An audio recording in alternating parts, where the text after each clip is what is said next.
북한은 지금도 대한민국 대통령 및 요인 암살에 대한 노하우와 요인 암살을 하겠다는 저의를 포기한 적이 없다고 생각합니다.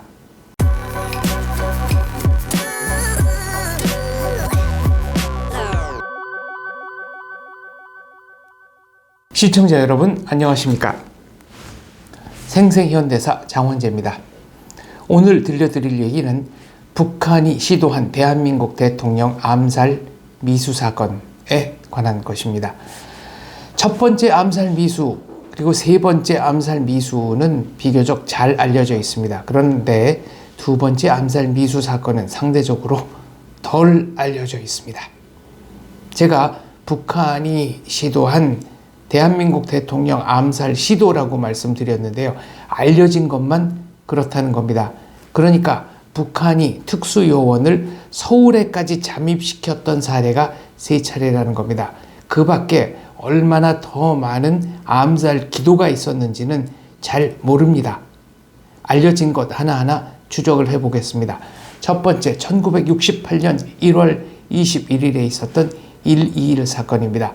북한이 31명의 특수부대원을 난파해서 파주를 거쳐서 세검정 인근까지 침투시켰던 사건이죠. 그러니까 청와대 아주 가까운 곳까지 와서 실제로 우리 군부대, 경찰병력과 이들 북한 특수부대 사이에 총격전이 벌어지기도 했습니다. 당시 종로 경찰서장이던 최규식 총경께서 순직을 하셨고요. 그 밖에도 우리 군경 중에 전사자가 나왔습니다. 북한 특수병력 31명 중에 29명은 우리 군이 사살을 했고요. 1명은 행방불명, 그리고 1명은 생포했습니다.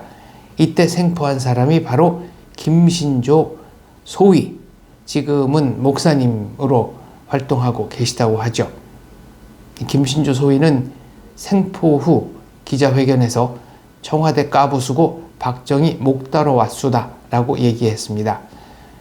북한의 속마음을 이보다 더 적나라하게 그리고 정확하게 표현한 발언은 없다고 생각합니다. 행방불명된 1명은 북으로 도주하는 데 성공했다고 알려져 있습니다. 이자는 언젠가 북한의 고위 장성이 되어서 북한이 송이버섯을 우리 대한민국 쪽 유명 인사들 그리고 정부 요인들에게 선물하겠다라고 했을 때 그 송이버섯을 직접 가지고 대한민국으로 왔었던 것으로 알려져 있습니다. 이 121에 관해서는 그리고 지금 제가 말씀드린 도주했다가 북한의 장성이 된 자에 대해서는 따로 말씀드릴 기회가 있을 것으로 생각합니다. 세 번째 사례가 1974년 8월 15일 장충동 국립극장에서 있었던 문세광 사건입니다. 연설 중인 박 대통령을 향해서 문세광이 권총을 발사했지만 박 대통령은 연단 아래로 몸을 숙여서 문세광의 암살 기도는 실패로 돌아갔죠. 그러나 유경수 여사가 문세광이 쏜 흉탄에 맞아 절명하시는 사고가 있었습니다. 그렇다면 왜 북한은 콕 집어서 8.15 장충동 국립극장으로 문세광을 파견했던 것일까요? 다른 국경일도 많았습니다만 박 대통령은 참석하시는 경우도 있고 안 하는 경우도 있었습니다. 참석 안 하는 경우에는 총리가 대통령의 메시지를 대독했죠. 그런데 어떤 경우에도 8.15만큼은 대통령이 직접 참가를 했습니다. 그러니까 북한으로서도 대통령이 이날 행사에도 나올 것이다 라는 예측을 아주 쉽게 할 수 있었을 것입니다. 뒷날 밝혀진 일이지만 북한은 한국정보기관 및 당시 장충동 국립극장의 경호 인력들을 혼란에 빠뜨리기 위해 제1동포가 아닌 일본 국적의 손님으로 위장을 했습니다. 문세광이 친하게 지내던, 정확히 말씀드리면 내연 관계에 있던 여성의 남편, 그 남편의 일본인 여권을 가지고 들어왔던 것으로 나중에 밝혀졌습니다. 문세광 스스로도 본인을 추리소설에 나오는 자칼 같은 암살범이다 라고 생각했다는 기록이 있습니다. 당시 증언에 따르면 박 대통령은 유 여사가 병원으로 실려간 뒤에 예정대로 서울 지하철 1호선 개통식에 참가를 하려고 했다고 합니다. 이때 측근들이 말렸다는 것이죠.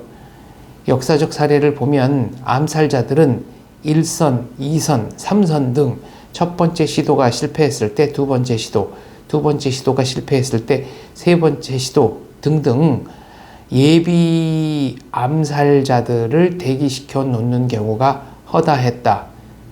지하철 개통식장에서 어떤 일이 벌어질지 모르니 절대 가시면 안 된다. 그래서 그 자리 참석을 하지 않았다는 겁니다. 제가 서두에 알려지지 않은 북한의 우리 대통령 암살 시도가 더 있을 것이다 라고 말씀드렸는데요.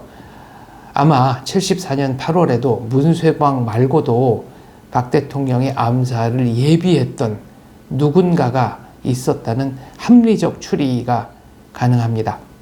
제가 첫 번째와 세 번째, 첫 번째는 121, 세 번째는 74년 8.15, 그러니까 68년 1월 21일과 74년 8월 15일 사례를 말씀드렸는데요. 중간에 한 번 더 암살 시도가 있었습니다. 1970년 6월 22일 현충문 폭파 사건입니다.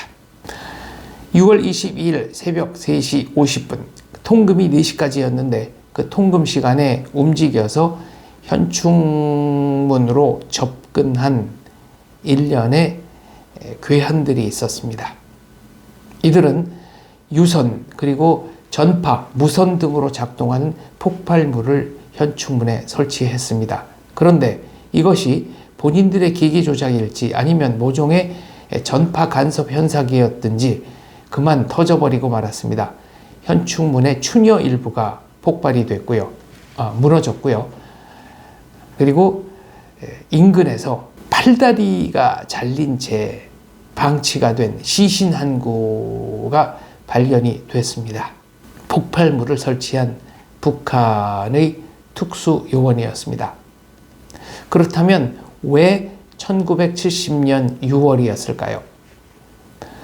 전 세계 어디나 공통적으로 나타나는 현상이지만 북한이 조금 더 심하게 지키는 것이 있습니다. 어떤 일이 벌어진 지 5년, 15년, 25년, 요거는 이제 중간 꺾어진 해라고 하고요. 10년, 20년, 30년, 10년 단위로는 꺾어진 해라고 해서 특별하게 기념하는 겁니다. 1970년이라면 1950년 6월 25일 6.25가 발발한 지 20주년이 되는 때입니다.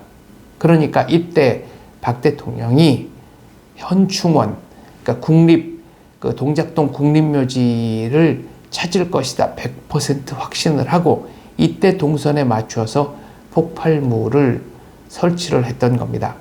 새벽에 폭음이 울렸으니까 당연히 현충원, 동작동 국립묘지에 있던 우리 병력이랄까요? 아무튼 관리 인력, 또 군인들이 깜짝 놀랐겠죠. 비상이 걸렸습니다.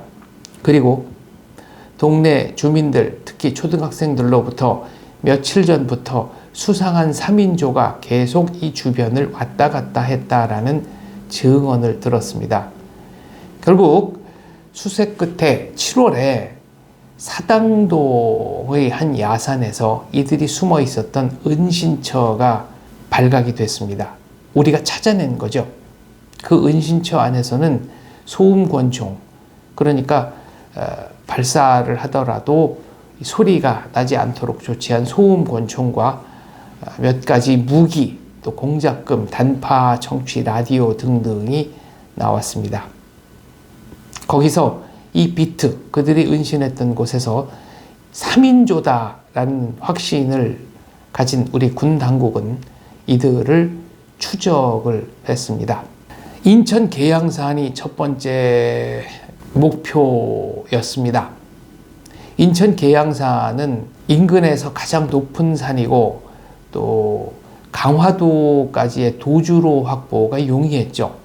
그리고 북한은 황해도에서 강화도 쪽으로 내려오는 것이 당시 상당히 자주 이용하던 간첩 난파 루트 중에 하나였습니다. 결국 국민학생 2사람의 신고였다고 알려져 있는데요. 공비 2명이 숨어 있었던 은신처를 우리 군이 발견하는데 성공했습니다. 교전이 벌어졌습니다. 그리고 그 2명을 사살했습니다. 교전이 벌어졌다고 한 이유가 있습니다. 그들을 잡고 보니까 거기서 기관총도 나왔고요. 권총도 나왔고 단검도 나왔고 또 공작금 150달러, 한국 화폐, 화폐개혁 이후에 원화 50만 원 정도가 그때 사살된 공비 옆에서 함께 발견이 됐습니다. 무장공비 셋을 침투시켰다. 그리고 그들이 기관총으로 무장하고 있었다. 그리고 그들이 서울 중심부까지 침투했다. 68년 1.2일, 70년 6월 현충문 사건, 74년 문세광 사건. 북한이 얼마나 집요한지를 보여주는 실례가 아닐 수 없습니다. 북한은 이 세 사건에 대해서 아직 단 한 번도 공식적으로 사과를 한 일이 없습니다. 비트에서 발견된 150달러의 공작금, 그러니까 그 당시만 하더라도 150달러를 가지고 상당히 많은 일을 할 수 있었을 만큼 대한민국의 경제력이 풍요롭지 않았다라는 증거도 되겠습니다. 제가 주목하는 것은 북한의 집요함입니다. 이때 북한이 시도하려고 했었던 유선, 무선, 원격 조종에 의한 폭발물 테러, 대한민국의 국가 원수를 노리는 테러는 1980년대에 그대로 반복이 됩니다. 전두환 대통령 시절 아웅산에서 있었던 아웅산 묘소 폭발 테러 사건. 전두환 대통령 내외는 무사했지만 수많은 강요들이 목숨을 잃었던 북한의 폭탄 테러는 1970년 현충문 폭파 사건과 정확히 동일한 연장선상에 있습니다. 북한은 지금도 대한민국 대통령 및 요인 암살에 대한 노하우와 요인 암살을 하겠다는 저의를 포기한 적이 없다고 생각합니다. 여전히 대비를 해야 하고 북한 집단의 속성에 대해서 오해를 하면 안 되는 증거라고 하겠습니다. 1968년 1.2일, 70년 6월 22일 현충문 사건, 그리고 74년 8월 15일 장충동에서 있었던 문세광 암살 사건, 유경수 여사가 흉탄에 절명한 사건 등등에 대해서 말씀을 드렸는데요. 북한이 왜 이런 일을 했느냐를 미시적, 거시적으로 좀 살펴볼 필요가 있겠습니다. 70년 현충문 사건 같은 경우 북한은 확실하게 도발을 하죠. 6월 5일에 동해상에서 근무하고 있던 우리 해군의 방송선, 라디오 방송선을 북한이 납포를 합니다. 그리고 우리 방송선에 총격을 가해서 승무원 대부분이 사망한 사건이 있었습니다. 그런데 저는 이것이 북한의 의도적인 단계적 도발의 하나였다. 그러니까 이것으로 일종의 위장, 눈 돌리기, 신경을 그쪽에 쓰게 만들고 6월 22일 우리 대통령을 직접 암살하기 위해서 공작을 했다라는 느낌을 저는 접어둘 수가 없습니다. 그래서 말씀을 드리는데요. 2023년 6월 현재 가장 전 세계에서 전운이 감도는 지역은 중국과 대만입니다. 물론 현재 러시아가 우크라이나를 침공하고 있고 이것이 전 세계에 관심이 되고 있습니다만 타이완 현지에서는 중국의 9월 침공설, 내년에 2024년 구정 침공설 등등 여러 가지 시나리오들이 아주 현실적인 힘을 얻고 나돌고 있습니다. 만약 언제 중국이 자유중국을 침공할 것이냐를 예측한다면 확실하게 알 수 있는 방법이 하나 있습니다. 아마 그 직전에 북한이 전면전까지는 아니지만 꽤 큰 규모의 국지전 도발을 자행할 가능성이 매우 높다는 겁니다. 자유중국, 그러니까 타이완과 중국 사이에 전쟁이 벌어진다면 중국 입장에서는, 그리고 공산블록 입장에서는 주한미군이 가장 두려운 존재일 겁니다. 주일미군도 역시 두려운 존재겠죠. 그렇다면 주한미군과 주일미군의 발을 묶는 가장 확실한 방법은 북한의 도발인 것입니다. 북한이 도발한다면 주한미군은 타이완을 도우러 그쪽으로 진군을 할 수가 없게 됩니다. 파병이 불가능한 거죠. 그러면 중국은 타이완 군만을 상대로 전쟁을 치를 수 있게 되는 겁니다. 똑같은 맥락에서 김일성이 움직였다는 증거도 있습니다. 68년 1.21 그리고 70년 현충문 폭파 사건, 이 당시에는 호치민의 이른 베트공 세력이 월남전에서 다소 수세에 몰리고 있던 상황이었습니다. 그리고 수세에 몰렸던 원인 중에는 한국군의 파병도 있었죠.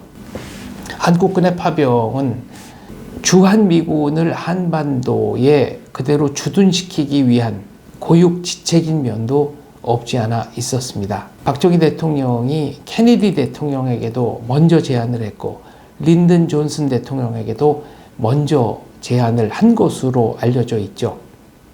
기왕 파병을 할 바에야 미국이 요청하기 전에 먼저 선제적으로 파병 제의를 한다. 그리고 그것이 대한민국의 국익을 극대화하는 길일 것이다 라는 판단이 있었을 것으로 생각을 합니다.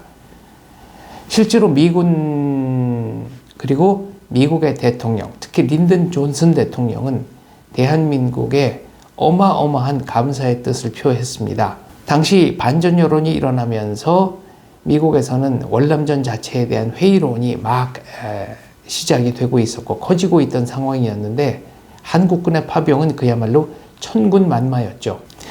월남전에는 한국군, 미군 포함해서 여러 나라의 군인들이 참전을 했습니다. 6.25 때 16개 국가가 파병을 하고 6개 국가가 의료 지원단들을 파병했던 것과 같은 국제 공조가 있었습니다만, 그런데 미국은 베트남전, 월남전을 실질적으로는 한국과 미국이, 그러니까 미국과 한국이 주도적으로 치른 전투다라고 생각합니다. 그리고 미군 군 수뇌부는 이 점을 아직까지도 잊지 않고 고마워하고 있죠. 한국이 노골적인 반미 발언을 하거나 혹은 반미적 행태를 비추더라도 미 군부가 한국군을 옹호하는 배경은 바로 이것이 아니었나. 한국이야말로 진정, 가치, 피를 흘리고 싸운 전우다라는 인식이 있기 때문이 아닌가 생각합니다. 당시 미군을 제외하고 전체 다른 여러 나라의 그 파병 병력 중에 80% 정도가 한국군이었습니다. 그러니까 미군은 이 전쟁이 미국과 한국군이 동시에 수행한 것이다, 함께 수행한 것이다 라는 생각을 하고 있는 것이죠. 북한은 이때 푸에블로호 납치 사건을 비롯해서 대한민국 쪽을 향한 여러 가지 도발을 함으로써 미군의 주력 부대를 확실하게 한국군에 묶어놓고 그리고 미군 사이에 사기를 떨어뜨리고 또 미국 내 여론을 자기 쪽으로 돌려놓는데 일조를 했습니다. 신경을 분산시키면 아무래도 미군이 그리고 미국 정부가 베트남에만 전념할 수 없는 상황이 만들어지는 거니까요. 미국은 베트남의 공산화가 동남아 전체의 공산화와 연결될 수도 있고 그것이 나아가 한국과 일본의 안보에도 결정적인 영향을 미칠 수 있다라는 우려를 했던 것 같습니다. 그래서 베트남전에 그렇게 어마어마한 병력을 파병하고 남베트남을 지키기 위해서 노력했던 것이죠. 똑같은 맥락에서 소련, 중국, 그리고 북한 등 공산 블록은 만약 베트남이 남베트남 위주로 통일이 된다면 자유의 물결이 자기들을 덮칠까봐 우려를 했던 것 같습니다. 그래서 김일성이 베트콩, 그러니까 북베트남의 그 파병 요청은 거절을 하면서도 이른바 국지전적 도발은 자행했던 그런 그 배경이 여기에 있지 않나 생각합니다. 물론 북한군이 베트남전에 참전했는지 안 했는지 뭐 공식적인 참전 기록은 없다고 합니다만 군사 고문단이라든가 또 베트공 쪽, 베트민 쪽이 포로로 잡은 우리 군의 신문을 북한에서 파견된 요원들이 담당했다는 증언 등이 있으니까 이것은 아마 나중에 이제 역사가들이 하나하나 자세하게 밝혀내야 할 일이라고 생각을 합니다. 그래서 말씀드립니다. 이렇듯 국제 정세는 서로 얽혀 있습니다. 한반도에서 벌어진 일이라도 넓은 맥락에서 보자면 이것은 국제 정세와 얽혀 있는 매우 긴밀하게 얽혀 있는 사건이다라는 것이죠. 그래서 만약 타이완, 저희 때는 자유중국이라고 불렀습니다. 타이완과 중국 사이에 전쟁이 일어난다면 이것은 남의 나라 일이 아니고 우리나라의 일이 될 가능성도 매우 높습니다. 사실은 100%입니다. 북한을 한민족이다, 우리 민족이다 라고 말씀하시는 분들이 계십니다. 정치적 낭만주의는 한 번도 현실에서 도움을 준 적이 없습니다. 제가 북한에 연이은 대한민국 대통령 암살 시도에 대해서 말씀을 드렸습니다. 그리고 기회가 닿는다면 또 하나 말씀드리고 싶은 것이 있습니다. 88 올림픽을 전후해서 북한이 얼마나 집요하게 테러를 일으켰는가 하는 점입니다. 역시 두 가지 성공 사례가 있습니다. 저 유명한 테러리스트, 그러니까 김현희가 관련됐었던 대한항공기 폭파 사건이 있고요. 또 하나는 김포공항 쓰레기통 폭발 사건이 있습니다. 김포공항 안에 알루미늄 쓰레기통 안에 폭약을 설치해서 그 폭약이 폭발하는 바람에 옥시 가족 일가, 아마 미국 유학생이었나요? 그 장도를 환영하기 위해서 가족 모두가 나와서 사진을 찍다가 바로 옆에 있었던 쓰레기통이 폭발하는 바람에 상당히 많은 분들이 절명하셨던 그런 사고가 있었습니다. 북한은 집요하게 88 올림픽을 방해했던 겁니다. 우리의 국가 원수를 집요하게 암살하려고 하고 우리의 무고한 인명을 이렇게까지 살상한 북한을 왜 우리가 동정해야 하는지 저는 잘 모르겠습니다.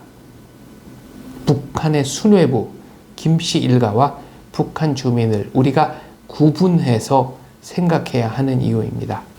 제가 대통령의 암살 시도에 관해서 북한은 단 한 번의 이런 반고의 사과도 없었다고 말씀드렸습니다. 칼기 폭파 사건, 그리고 김포공항 쓰레기통 폭파 사건에 관해서도 북한은 역시 이런 반고의 사과의 목소리가 없습니다. 그리고 저는 북한이 지금도 대한민국의 대통령 및 요인들을 암살하려는 모든 공작을 포기하지 않고 있다고 생각합니다. 지금까지 생생현대사 장원재였습니다. 감사합니다.